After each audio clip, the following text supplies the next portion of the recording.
ശനിദേവായ നമ. ഇന്നത്തെ ഷോർട്ട് സ്റ്റോറിയിലേക്ക് സ്വാഗതം. ദശരഥ മഹാരാജാവും ശനീശ്വരനും തമ്മിൽ ഭയങ്കര ഒരു വലിയ കഥയുണ്ട്. ആ കഥയാണ് ഞാൻ പറയാൻ പോണേ. തൻ്റെ പ്രജകളെ ശനിദേവന്റെ കോപത്തിൽ നിന്നും കൊടും വരൾച്ചയിൽ നിന്നും രക്ഷിക്കാൻ ദശരഥ മഹാരാജാവ് ശനീശ്വരനുമായി നേർക്കുനേർ ഏറ്റുമുട്ടിയ ഒരു പുരാണ കഥ.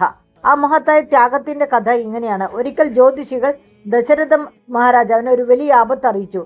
ശനിദേവൻ രോഹിണി നക്ഷത്രത്തിൽ പ്രവേശിക്കാൻ, അതായത് രോഹിണി ശകടഭേദം എന്ന് പറയും, പോകുന്നു. ഈ അപൂർവ ഗൃഹസ്ഥിതി ഭൂമിയിൽ വൻ ക്ഷാമത്തിനും കടുത്ത വരൾച്ചയ്ക്കും ജനങ്ങളുടെ നാശത്തിനും കാരണമാകുമെന്ന് അവർ മുന്നറിയിപ്പ് നൽകി.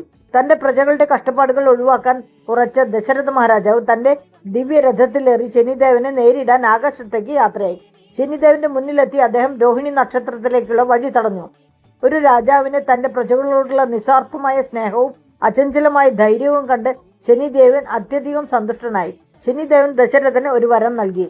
നിന്റെ പ്രജാസ്നേഹം കണ്ട് ഞാൻ പ്രസാദിച്ചിരിക്കുന്നു. നിന്റെ ആഗ്രഹപ്രകാരം ഞാൻ രോഹിണി നക്ഷത്രത്തെ ഭേദിക്കുകയില്ല. അങ്ങനെ ഭൂമിയിൽ ആ കഠിനമായ ക്ഷാമം ഉണ്ടാവുകയുമില്ല. സന്തോഷഭരിതനായ ദശരഥ മഹാരാജാവ് ശനിദേവനെ ഭക്തിപൂർവ്വം സ്തുതിച്ചു. ഈ സ്തുതിയിൽ അതീവ സന്തുഷ്ടനായ ശനിദേവൻ അദ്ദേഹത്തിന് മറ്റൊരു അനുഗ്രഹം കൂടി നൽകി.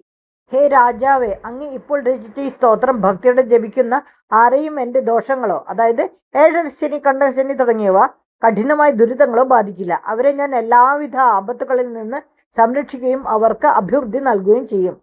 ഇന്നും ശനിദോഷങ്ങൾ മാറുന്നതിനും ശനിദേവന്റെ അനുഗ്രഹം ലഭിക്കുന്നതിനായി ഭക്തർ ജപിക്കുന്ന ഏറ്റവും പ്രധാനപ്പെട്ട ശനി സ്തോത്രങ്ങളിൽ ഒന്നാണിത്. നിങ്ങൾക്കറിയാമോ? അറിയാത്തവർക്ക് ഇത് വേണമെങ്കിൽ ചോദിച്ചാൽ, കമൻ്റായി ചോദിച്ചാൽ ഞാൻ തരുന്നതാണ്. അറിയുന്നവർക്ക് പിന്നെ ജപിച്ചതിൻ്റെ ഫലം നിങ്ങൾക്ക് കിട്ടിയത് പറയുകയും ചെയ്യൂട്ടോ. അപ്പോൾ ജയ് ശനിദേവ്.